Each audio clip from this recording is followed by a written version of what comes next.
Sabato 10 maggio Thomas e Alessandro hanno coronato il loro sogno d'amore, unendosi in matrimonio a Taglio di Po. A celebrare la cerimonia il sindaco Laila Malangoni e tra sorrisi e commozione sposi e invitati hanno condiviso un momento indimenticabile, ricco di emozioni sincere. Sandro e Thomas, oggi è coronata una giornata in particolare, vi sposate, comune di Taglio di Po, con il sindaco, tutte le cose in regola come si deve. Da quanto tempo siete assieme? Da 8 anni.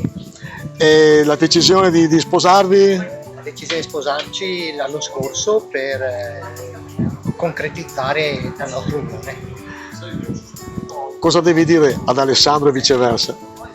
Che gli voglio bene e che voglio che sia al mio fianco tutti i giorni della mia vita. E tocca a te adesso. Anch'io, questa cosa.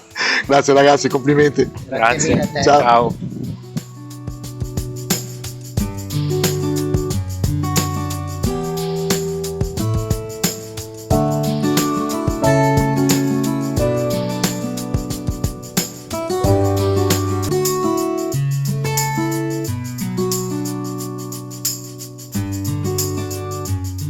Chiudo quello che è il vostro amore, che nessuno si permetta di ostacolarlo o di crearne problemi.